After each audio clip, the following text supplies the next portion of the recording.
Ibu Saudara? Gimana kabar? Baik-baik? Puji Tuhan. Ya Bapak Ibu Saudara, dari firman Tuhan yang kita baca tadi ini, kita menemukan tema, yaitu, coba baca Bapak Ibu. Raja yang menghamba. Bahasa Koreanya apa?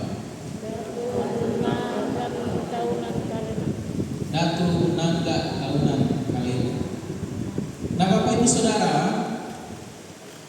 tentu kita semua bisa menebak siapa yang dimaksud raja ini, ya kan? Minta tahu. Tuhan Yesus ya, Tuhan Yesus, Tuhan Yesus yang dimaksud raja yang menghamba. Datu Nangga Kaunan Kalena, yaitu Tuhan Yesus. Kalau saudara baca di surat Filipi pasal 2 ayat 6 sampai 8 itu, ya jelas di situ ya. Kenapa dikatakan Yesus itu sebagai raja yang menghamba? Dia datang ke dalam dunia mengambil rupa sebagai seorang hamba. Dia taat sampai mati, bahkan sampai mati di atas kayu salib. Dan sangat jelas mengapa Yesus dikatakan sebagai hamba di situ. Kita tahu semuanya. Nah, kalau kita pikir-pikir saudara-saudara, kenapa bisa ya ada raja tetapi dia menghamba? Ya. Ini sangat mengherankan, sangat tidak masuk akal, sangat mind blowing. Raja kan seharusnya dimuliakan kan? Raja seharusnya berada di tempat yang paling tinggi. Raja seharusnya dihormati. Raja seharusnya dilayani. Tapi malah Yesus ini dia memilih untuk menghamba. Kenapa, saudara-saudara? Kalau saudara baca dalam kitab Zakaria tadi, itu nubuat tentang Yesus, tentang Mesias. Yesus datang dan itu sudah tergenapi ya. Ketika dia masuk ke gerbang Yerusalem untuk mati di sana, dia menunggangi apa Bapak Ibu? Seekor keledai. Apa? Keledai ya? Keledai. Seekor keledai, bukan kuda, saudara-saudara. Nah, raja kan seharusnya pakai kuda perang. Tapi Yesus pakai keledai. Artinya apa?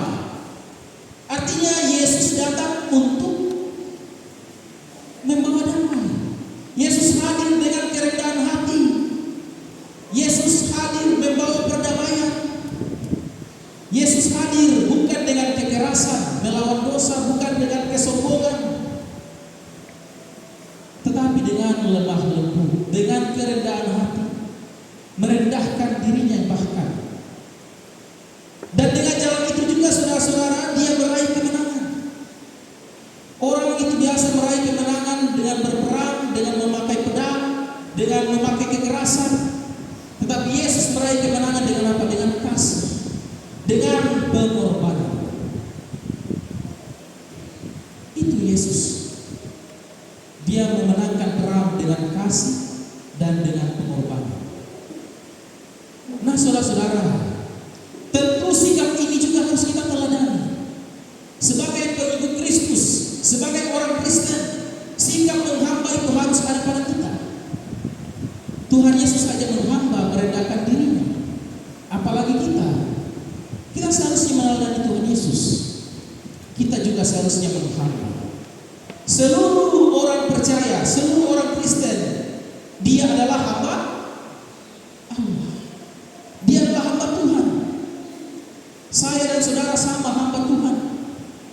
Jadi bukan hanya pendeta, bukan hanya penatua diaken, bukan hanya pengurus OIG yang adalah hamba Tuhan, tetapi semua orang Kristen. Biasanya dikatakan kalau mau dipersilakan berdoa kan, dipersilakan untuk hambanya. Kalau yang lain bukan hamba Tuhan.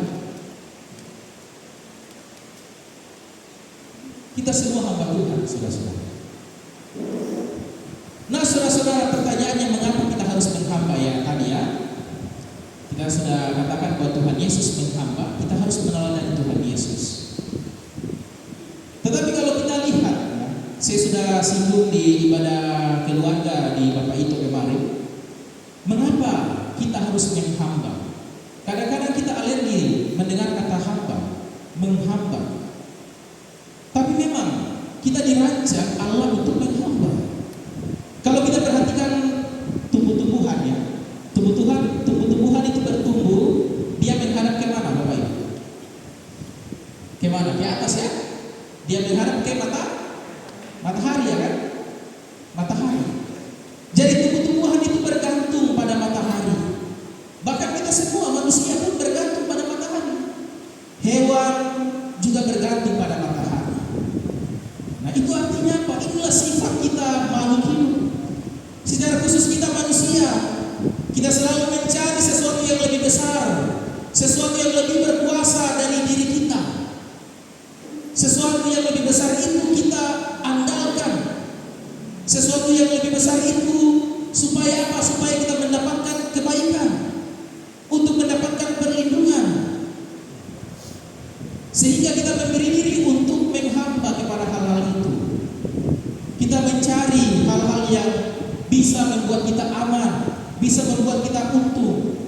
Dan sadar atau tidak sadar, kita terus mengajar hal itu dan berusaha dengan berbagai macam cara untuk mendapatkan hal itu. Ada yang menghamba kepada manusia, menghamba kepada roh-roh, arwah-arwah, menghamba kepada hewan. Ada kan? Memuja hewan. Sapi kan di India. Kalau di Toraja apa? Babi, siapa? Ya, tapi ada hewan yang disakralkan. Kerbau, ayam digambar di alam, di rumah Toraja. Matahari, ada dewa matahari, bulan, dan lain-lain. Ada yang menghamba kepada uang, ya, menjadi hamba uang, dan banyak lagi. Nah, itu semua disebut sebagai hamba dosa. Ketika kita menghamba di luar Tuhan, kita adalah hamba dosa, saudara-saudara. Dan itulah status kita. Sebelum kita bertobat, sebelum kita menerima Yesus Kristus, kita semua adalah hamba dan dosa. Kita adalah hamba dosa. Seperti yang dialami Rasul Paulus, yang diungkapkan dalam Roma pasal 7 ayat 15 sampai 25. Itu juga kita alami, saudara-saudara. Kita tahu kebaikan, tapi kita tidak melakukannya. Kita malah melakukan yang jahat, saudara-saudara. Tatandai kumua kadang itu pa di buka ubang, tongan raka. Tatandai kumua ke Pak kadang kok tahu kadang ke. Kita tahu gosip itu tidak bagus, tetapi itu adalah hobi favorit kita.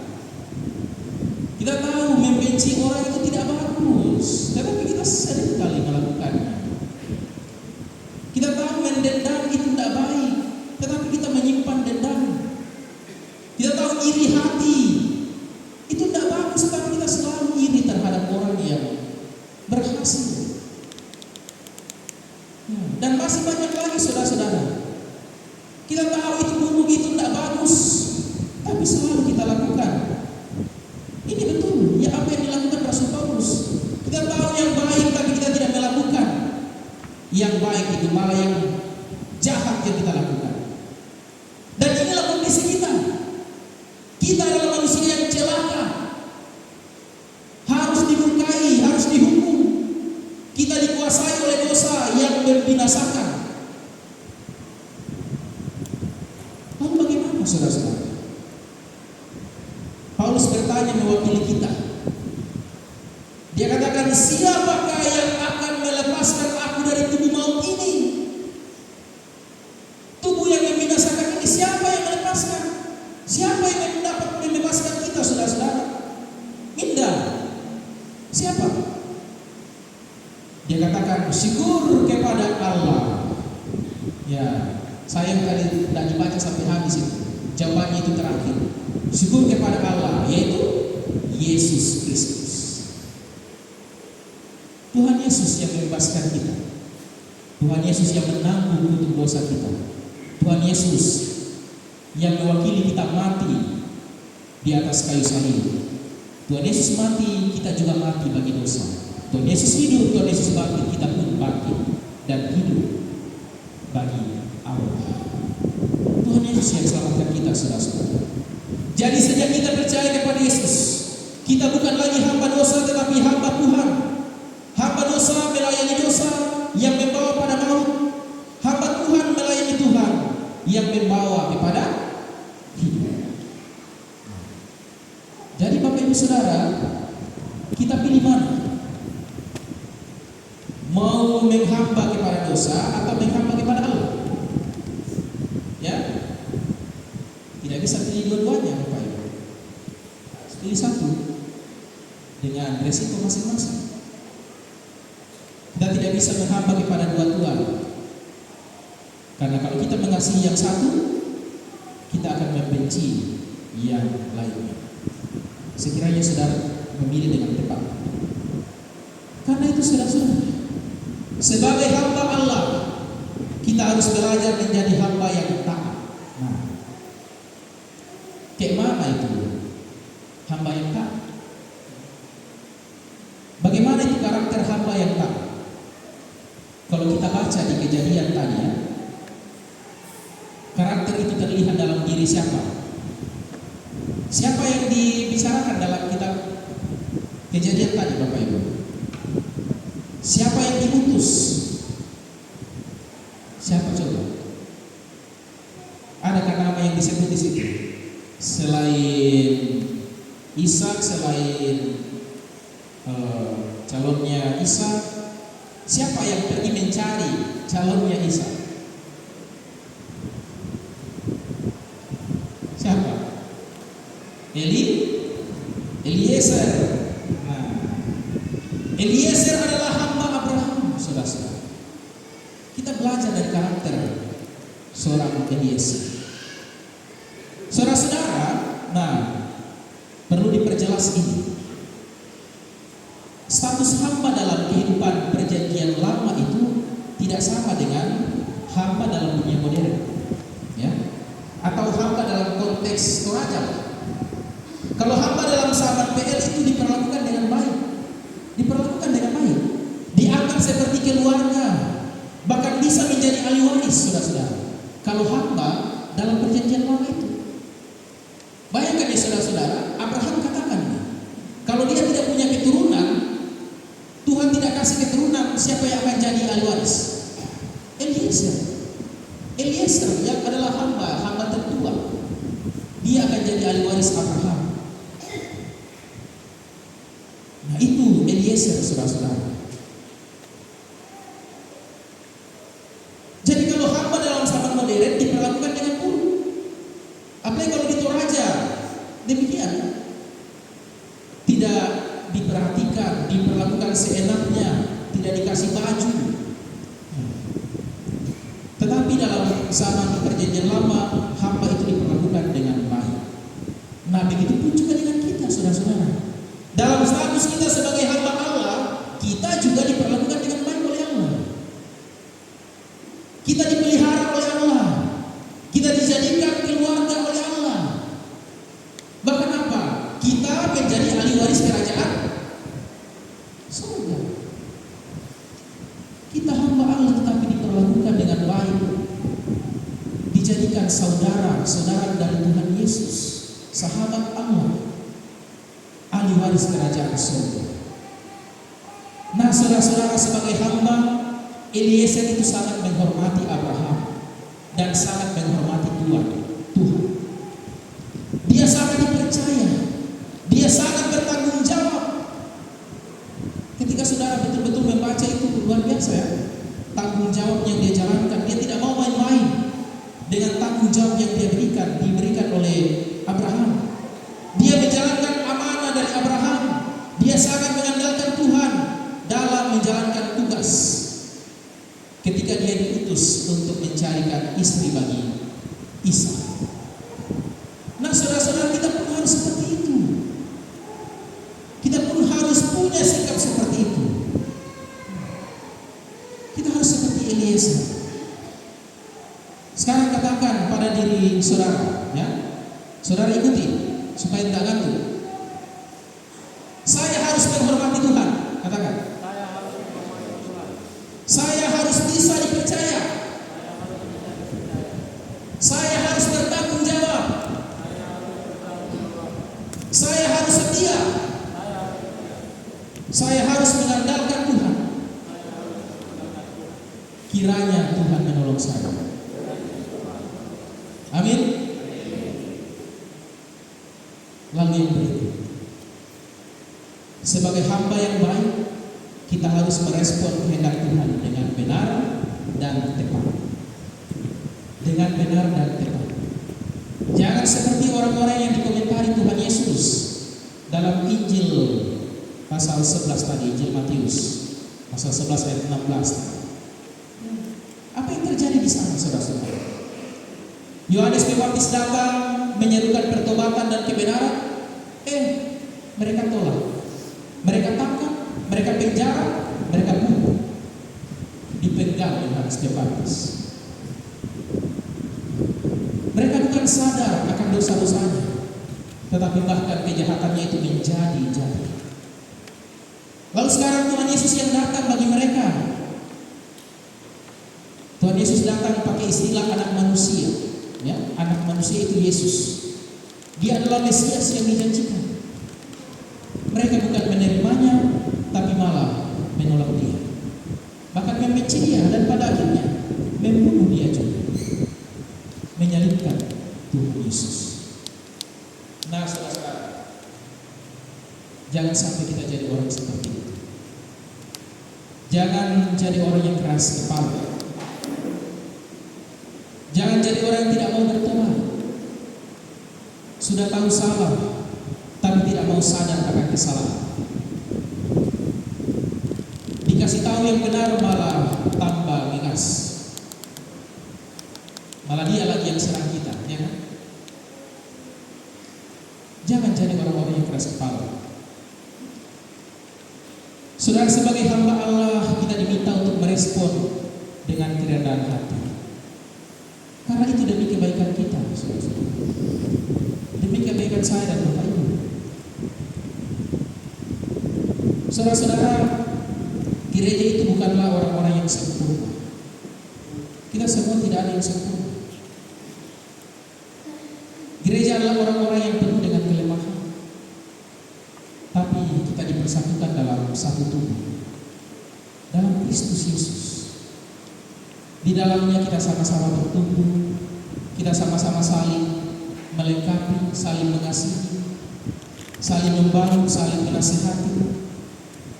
Firman Tuhan yang diberitakan itu meneguh kita, mengajar kita, memperbaiki kelakuan kita, menuntun kita pada kebenaran. Jadi marilah kita menjadi umat Tuhan yang taat. Jangan saling membenci. Mari saling menasihati satu dengan yang lain. Karena itu, saudara-saudara, sebagai hamba yang baik, mari kita merespon dengan ketaatan, dengan tepat dan dengan benar. Tepat artinya apa, saudara-saudara? Tepat artinya melakukan perintah Tuhan dengan benar. Melakukan sesuai dengan perintah Tuhan. Bukan lain kata lain digaruk. Tuhan suruh ini, kita bikin lain. Suka-suka kita aja, kita tidak mau ikuti apa yang Tuhan mau. Tapi kita harus melakukan dengan tepat sesuai dengan kehendak Tuhan. Benar artinya apa? Benar artinya cara kita melakukan. Motivasi kita melakukannya itu apa? Apakah cara kita melakukan itu dengan sudah benar? Atau dengan cara yang salah? Apakah motivasi kita melakukan itu hanya untuk memuliakan Tuhan Kita memberi diri melayani Tuhan. Supaya apa? Supaya dilihat orang itu seperti apa. Itu yang dimaksud. Melakukan dengan tepat dan dengan benar. Sebagai hamba-hamba Allah, marilah kita gunakan talenta, karunia kita untuk memuliakan Allah, untuk membangun persekutuan, untuk jadi berkat bagi sesama. Jangan dipakai untuk sombong, saudara-saudara. Apalagi untuk menindas orang lain. Ingat, kita adalah sesama hamba Tuhan. Kita yang harus dimuliakan adalah Tuhan. Dan terakhir, ketika kita menjalani hidup sebagai hamba, seringkali kita lemah. Seringkali kita ditekan oleh kerasnya dunia. Seringkali orang-orang sekitar kita tidak mendukung apa yang kita lakukan, menganggap semuanya itu buruk, tidak menghargai hasil jerih lelah kita. Tetapi jangan khawatir, saudara-saudara. Kalau memang motivasi kita melakukan itu benar untuk memuliakan Tuhan, Tuhan tidak akan pernah menutup mata. Tuhan akan memberkati. Bahkan Tuhan Yesus mengundang kita pada ayat terakhir di Injil Matius tadi itu. Tuhan mengundang kita, ajakkan juru selamat untuk datang kepadanya untuk memperoleh kelegaan. Bagi kita yang beban berat, bagi kita yang mungkin sedang bersedih, yang sedang berduka, yang sedang ada dalam kelemahan tubuh, datanglah kepada Tuhan. Jangan ragu untuk datang, untuk mendapatkan kelegaan daripada Tuhan. Tuhan mengundang kita semua. Dia berkata, marilah kepadaku semua yang letih lesu dan berbeban berat, aku akan memberi kelegaan kepadamu. Amin. Terpuji.